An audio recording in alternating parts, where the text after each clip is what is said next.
Tonight on CTV News, we have a look at one professor who has made an impact with some of his students. Then later on, we sit down with some members of Operation Bear Hug. All this plus weather, sports, and entertainment starting now on CTV News. Good evening and thanks for watching CTV News. I'm Willis Scott. And I'm Marlo Lundak. Tonight we begin with an update to a previous story.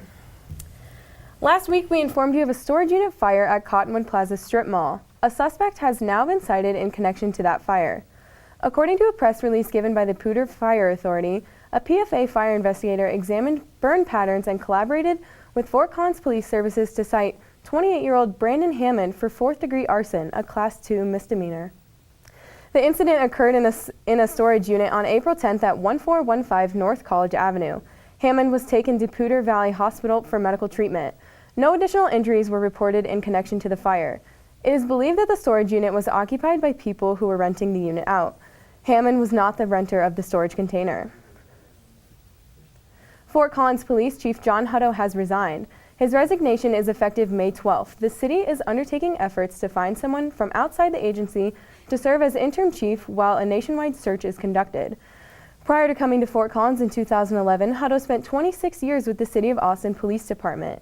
Councilman Ray Martinez, a former FCPS officer who currently represents District 2 on Fort Collins City Council, said the time was right for Hutto to step down, given the series of issues from recent months. It looks like your student fees will go up next year. The Student Fee Review Board voted to spend more on alternative transportation, RAM events, and other student services.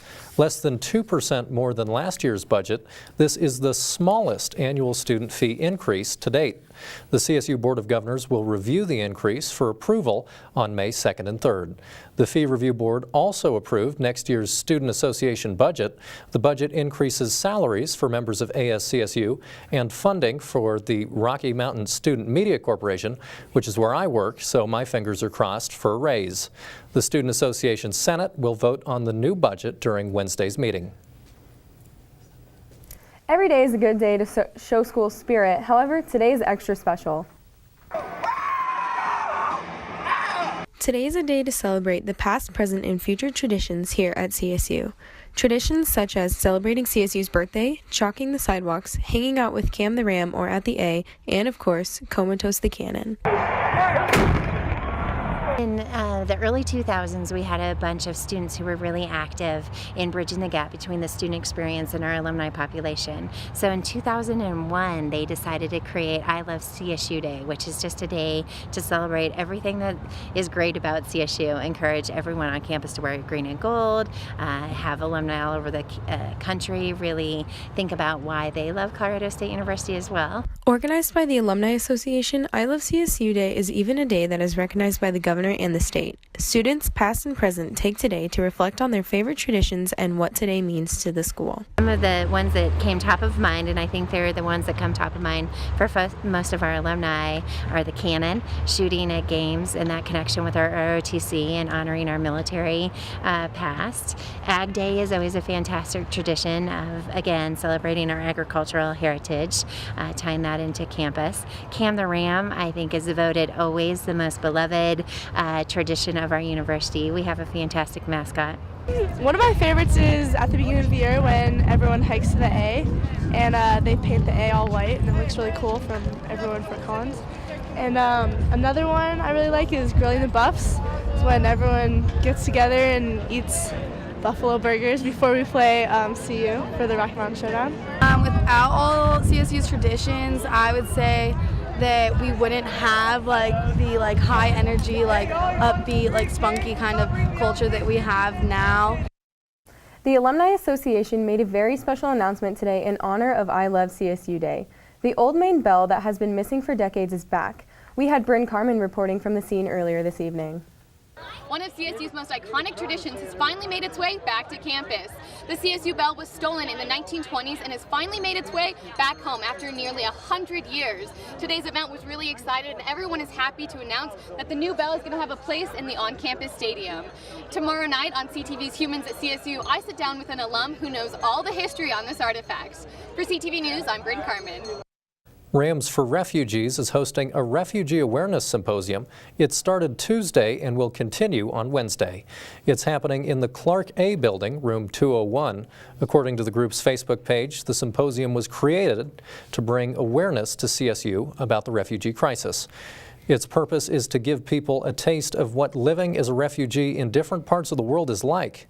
A CSU alumnus who was born in Aleppo, Syria, is one of the many featured speakers on Wednesday's schedule. The event is free for everyone to attend. League of American Bicyclists began a system of ranking bicycle-friendly universities in 2011. The awards ranked from bronze to platinum. That same year, the league gave Colorado State University a silver award. Then, just 4 years later, the league updated its list, re-ranking past members of the system and adding 146 new universities to the list. CSU jumped to a platinum university. Since then, parking and transportation services have made multiple improvements to the university to keep the platinum ranking when the list is redone in 2019. Some of the improvements include the building of more bike racks on campus. The university is also working with the city of Fort Collins to make the entire area more bike-friendly. One addition this summer will be a low-stress bike network on Pitkin Street. At the intersection of Shield Street and Springfield Drive, a bike light will be constructed during the summer, similar to that on Laurel and Sherwood Streets. Every once in a while, we like to feature the people who make CSU an exciting place to learn. CSU photographer John Eisel is one of those people. He's photographed everything from presidential inaugurations to wild bison births. If you've been to any academic event or sports game, you've probably seen him and his camera. He might have even taken a picture of you. Motion in the backfield, smile, damn it. Okay. I've been doing photography for 35 years, more than that. I was in news for 20 years before I came here, so. Gotcha. Okay, look here. Professionally, it was high school yearbook staff that just kind of got out of hand. I realized I was having more fun on the yearbook than I was in, I don't know, English or trigonometry, and I wonder if I could con somebody into paying me to do this. When John's in the room, there's sort of a lightness, you know, to the event or to the experience, and you know that it's going to be more play than work when he's around. What gets me here every day is the possibility that I'm going to see something new, learn something new, get to photograph something I haven't seen before. He just really is such like an easy person to talk to and ask questions, and I think that's a huge part of his job, is to make people feel comfortable, and he really has like made me feel comfortable as a student and a photographer. It's the best part of the ride, passing on what you know. I certainly pestered my share of photographers when I was trying to figure out how to do this, and you know, I just love being able to pass on even little bits and pieces here and there. It's harder than it looks.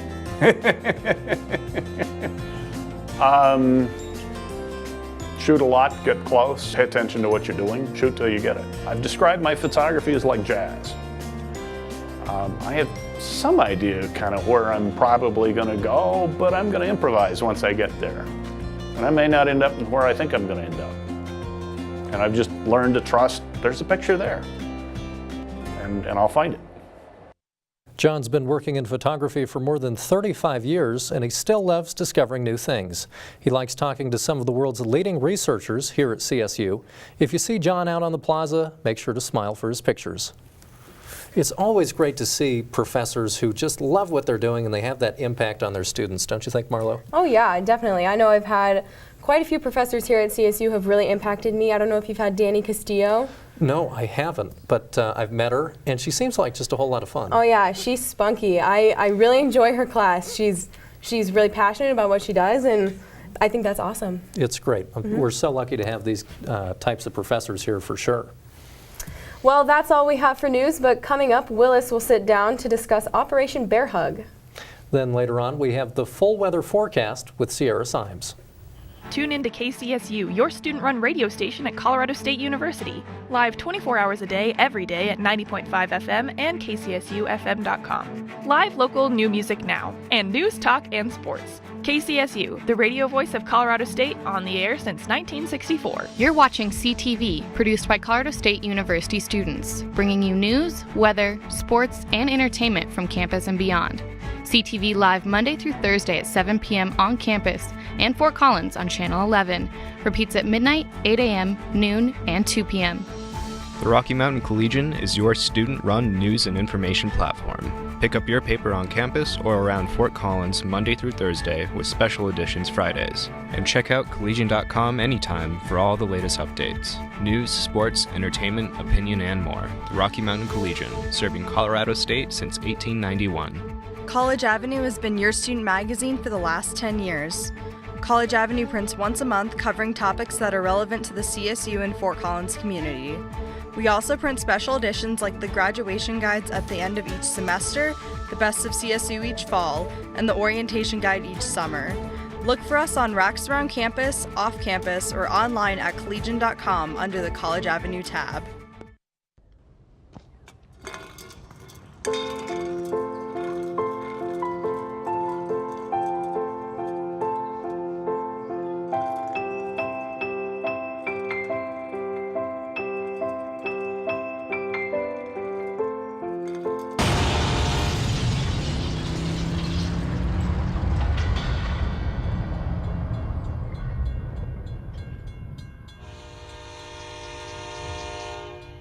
I'm now joined by Josh Fleming with Operation Bear Hug. How are you doing tonight? I'm well. Thank you for having me on. Hey, our pleasure. Thank you for joining us. Would you tell me about this event, Operation Bear Hug, what it's all about? Certainly. 9 o'clock Sunday morning, April 23rd. That's this Sunday. Coming out to the IM fields by the trees. We're going to have some music. We're going to have some resources available, but mostly what we're going to do is we want to talk to the student body about suicide awareness and prevention. The Student Veteran Organization is putting this on with the help of ALVS, the Adult Learner and Veteran Services here on campus, and we're interested in starting the conversation with the student body. And this is actually a 5K race, is that right? Yes, it's a 5K obstacle race. I'm not going to go into all the details of the events because it needs to be a little bit of a surprise. But what we found in our military service, most of the veterans, is that you develop a sense of camaraderie when you do something together as a team, when you have to pick up a lot of heavy things and move them a long distance. So that develops a sense of camaraderie, a sense of purpose, and recognition that you can't do anything alone. You need a team to do it. Where does this name Operation Bear Hug come from? Henry Seen, our project manager, also a student here, came up with Operation Bear Hug. We are the Student Veteran Organization, so we come to everything from a veteran point of view, but we want to talk to the student body. And the bear does two things. The bear is the most fierce predator in North America, and it's also the thing that none of us went to sleep without while we were children. It's a teddy bear. And a bear hug goes in line with our motto of "You are not alone." It's the suicide awareness prevention thing is you shouldn't be able to kill yourself if you've got somebody hugging you. This is obviously such an important thing to be talking about. Would you mind sharing with me how many suicides happen on college campuses every year? The numbers vary. It's a lot across the United States, not just on college campuses. It was 44,000 last year, and that's 121 a day. The veteran population, the military population, is at 22 a day. But even if it's just one more, that's too many. We get to do whatever we can to help stop this. And what we're trying to do is create a sense of community and understanding. That's why it's a team event. So that your student organization comes out, you meet with other student organizations, and I'm the MC for the day. And there will be a lot of mandatory bear hugs. Mandatory bear hugs. Yes, everybody's going to have to bear hug everyone all the time. All right, and I don't want to give away too many spoilers here, But this isn't just a race. You've got more than that. You've got obstacles and trivia. We've got obstacles. We've got trivia. This is not designed to be a physically demanding course. It's designed to challenge the mind as well.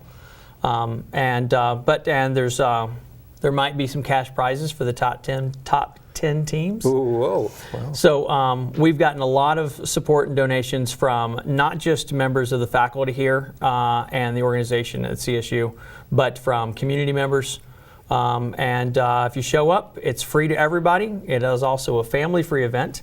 So my charge as MC is to keep everybody thinking about suicide awareness and prevention, and the obstacles will relay that message as well, but also to keep it lighthearted enough that that we can all have a good time. I think we've even got a bouncy castle coming, so you can bring your kids. Whoa.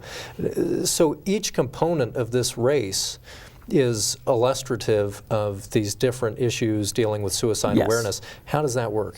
So you need to identify a problem. You need to see what the tactical problem is that you are facing right now that's causing you to have suicidal ideation.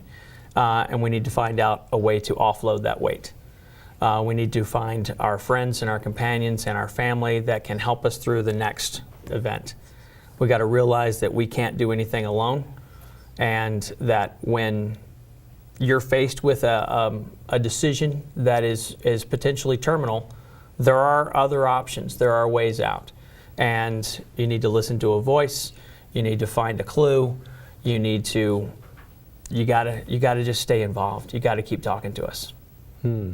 So one of the goals of this race is to increase that awareness and help these students identify when they see someone else who might be having these tendencies, be in that kind of a place. Yes. What would you say to a student who has a family member or a friend, and now they're starting to notice these things and they think this person might actually be at risk, they might be in danger? I'd ask that person that is witnessing it or is able to help the person in trouble to, one, prioritize their life. A chemistry exam is not more important than that person's life. Take the extra 4 or 5 minutes and talk to them. Don't be afraid to ask the question. That's where, from the military and the veteran point of view, we've got the lexicon. We've been talking about it for years, for 15, 20 years. It's mandatory annual training for the military to talk about risk behaviors and suicidal ideation thoughts. And we haven't figured it out yet. I mean, but we at least have the terminology. And that's what we want to do. We want to talk to people and say, hey, the word suicide is a bad word. It's got a very, very ugly stigma, and it deserves an ugly stigma. But the fact of it is, if I think you're in a bad place and I come up to you and say, hey, how are you doing? Are you thinking about killing yourself? I'm not putting that idea in your head. So that's a fallacy that we get to get over. If I say, do you have a plan to kill yourself? I just go from there. And if they say yes, I'm like, okay. Is there a reason? Is there another reason? Come up with one reason to last through this day. At the same time, I need to be calling some buddies, getting some support and some official support out behind us to come in and help. But you don't leave them alone. You just sit with them and you talk to them. And 4 to 5 minutes, that's all it takes to get this support I don't want to go on record and saying 4 to 5 minutes Sure. is the key, but I'm saying that don't leave someone alone. That's our tagline for the Operation Bear Hug, is you are not alone. Right, and just get that started. Yes. Get that conversation started. Get the conversation started. All right, and this is obviously such a serious subject, but also you're making it lighthearted with the 5K. Trying to, that's the challenge, is to keep everybody that's attending and participating on focus, but also to, we don't want people to leave this feeling worse than when they came.